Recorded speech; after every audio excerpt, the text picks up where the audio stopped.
এবারের এসএসসি ও সমমান পরীক্ষার সামগ্রিক পাশের হার নেমে এসেছে ৬২.২৫%। উদ্বেগ আরও বাড়িয়েছে দেশের ৩১২টি শিক্ষা প্রতিষ্ঠানের ফলাফল, যেখান থেকে একজন শিক্ষার্থীও পাশ করতে পারেনি। এমন বিপর্যয়কর ফলাফলের পর দেশের শিক্ষা ব্যবস্থার সংকট নিয়ে কথা বলেছেন ইসলামিক স্কলার মিজানুর রহমান আজহারি।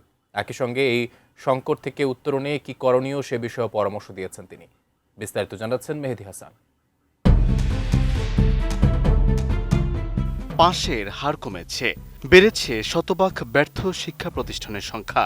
এবারের এসএসসি ও সমমান পরীক্ষার ফলাফল প্রকাশের পর তাই শিক্ষার্থী ও অভিভাবকদের মধ্যে তৈরি হয়েছে চরম উদ্বেগ।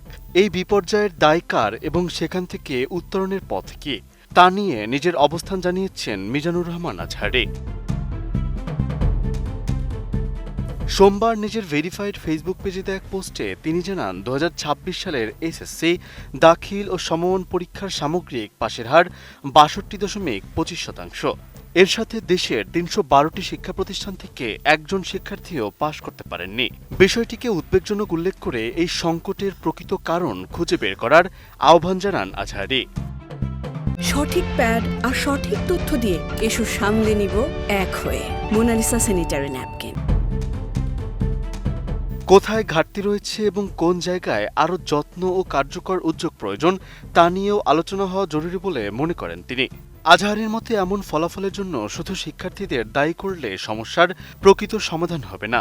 তিনি বলেন, শিক্ষক, পরিবার, শিক্ষা প্রতিষ্ঠান এবং দেশের সামগ্রিক শিক্ষা ব্যবস্থার কাঠামো সবকিছু নিয়েই গভীরভাবে ভাবতে হবে। একই সঙ্গে সাময়িক পদক্ষেপের পরিবর্তে সংকট কাটাতে টেকসই সমাধান হাজির করার তাগিদ দেন তিনি। এবারের এসএসসি ও সমমান পরীক্ষায় অংশ নেয় ১৮,২৯,৪৮৫ জন শিক্ষার্থী। এর মধ্যে উত্তীর্ণ হয়েছে প্রায় ১১,৪০,০০০, আর জিপিএ ৫ পেয়েছে ১,১৬,৬৭৬ জন শিক্ষার্থী। গত বছর পাশের হার ছিল ৬৮.৪৫%, এবার তা কমেছে ৬.২০%। একই সঙ্গে কমেছে জিপিএ ৫ পাওয়া শিক্ষার্থীর সংখ্যাও। ফলে এই ফলাফল কেবল শিক্ষার্থীদের ব্যর্থতা নাকি শিক্ষা ব্যবস্থার গভীর সংকটের প্রতিফলন, সেই প্রশ্নই এখন সামনে আসছে। মেহেদী হাসান, এটিএন নিউজ।